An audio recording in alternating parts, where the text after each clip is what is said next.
It would not be fair to call Prey just a first-person shooter. Yes, we have a first-person view, and yes, we have guns. Still, this game is not exactly about combat.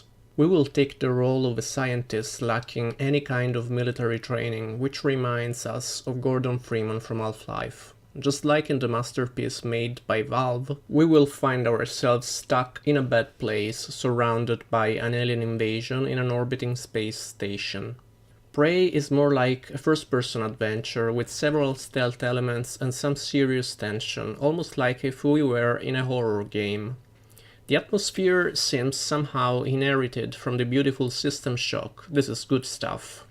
We will be put in an extreme situation right from the beginning. Things will not be immediately clear. The action takes place in the space station Talos 1, which is now infested with an aggressive alien species called Typhons. The rest of the crew seems to be either dead or in a pretty bad shape. We're going to be the only hope for humanity. You know, video games heroes. The great start loses its pace pretty quickly. The plot is just not dense enough, and several points of the screenplay are not very clear. This confusion largely depends on the huge amount of useless information the game rubs in your face. While exploring Talos 1, we will have access to several computers and read the content of many emails. Those are mostly made up of void conversations between a few characters. It will be good if you want to learn a bit more about them, but the general quality is not really high. It is just plain boring to read through all of them, looking for those few bits that are truly interesting.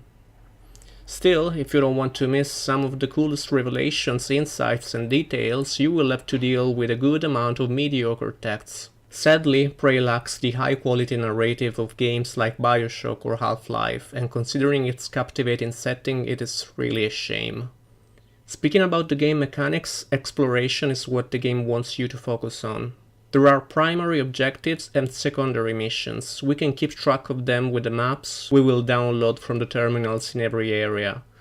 Some markers will show us where we're supposed to go, but we will have to figure out the way ourselves. This is because the level design of Prey is most likely its best feature. Most of the times there are several ways to reach our destination. Having to enter a room could mean finding a code to unlock the door, hacking it, looking for some secret passage to enter from the ceiling, and so on. There is not one right way to do stuff. There's a lot of freedom in this game. The level design is just plain smart. It wants us to explore and pay attention. If that is not enough for you, there is the glue cannon. It is a weapon that shoots some kind of sticky material that gets hard once it touches something. We can use it to slow down or freeze our enemies entirely, but we can also build complex structures with it and exploit its potential. Making a platform to reach some higher place or a stair to climb up to an upper level will be a joke. This thing is fun and asks the player to be creative. It can even feel a little bit like Minecraft, adds a sandbox vibe that enriches the experience, providing more variety. Prey will challenge us with diverse and always annoying enemies. Mimics are the first ones we will meet in our path, a clear tribute to both headcrabs from Half-Life and facehuggers from Alien. They are very fast, able to shapeshift into any object to remain hidden and attack while unseen. If you find a cup, a banana peel, a box, or a black dildo, chances are it's a mimic. After a couple of hours you will obtain an helmet that lets you scan the environment looking for typhoons. The artificial intelligence is not really great, attack patterns are very predictable. That being said, the enemies in Prey deal a lot of damage. I had to lower the difficulty because I was constantly being raped. The lack of iron sight, ammunitions, and the fact that typhoons move really fast make me think that this game was conceived thinking of mouse and keyboard as the main input system. Using the analog stick can be enough, but I felt like I needed more accuracy most of the times. If you can choose a platform, pick the PC version of this game. Prey can be played going all out and killing everything that moves, but it doesn't encourage that kind of playstyle. You can achieve better results by going stealth, hiding, walking slowly and moving around carefully. This is clearly not Doom nor a traditional FPS.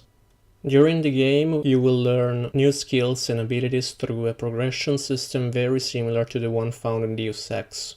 While exploring Talos 1, we will find neuro modes, basically the currency needed to learn and upgrade our skills. After a while, you will also get the chance to also learn the Typhon skills by shooting some alien matter into your eyes. This would mean sacrificing part of your humanity, pretty much the same dilemma faced by Adam Jensen in Deus Ex. Becoming more like an alien, the defense systems within Talos 1 will identify you like a threat, so you will have to play accordingly, maybe upgrading your hacking skills to get rid of the turrets. Moving to the visuals, they are nice but not mind-blowing. The designers did a nice job. Talos 1 reminded me of System Shock, just with more lights. The style seems to be coming from the past, creating a punching contrast with a sci-fi element. This is also highlighted by the beautiful soundtrack, with an intro that is clearly a tribute to the 80s. We have a few technical flaws here. Whenever the game saves your progress, you will notice a severe stuttering, annoying but not game-breaking. Way more annoying, though, are the loading times, really too long on PS4. I guess PC would be a better choice if you have an SSD. Prey is a first-person adventure hidden in an FPS costume. The story is a bit underwhelming, with some issues in the screenplay and in the general pacing. The game is more about exploration and gameplay itself. It has an amazing level design, gives you a lot of freedom and lets you manipulate the environment with a brilliant glue cannon. It is just plain fun to mess around with it, or just to go looking for alternative paths and secret passages the developers put in the game. You will feel rewarded. Forgive its technical issues and a plot that is not that great. If you enjoy stuff like BioShock or Half-Life, this game is for you.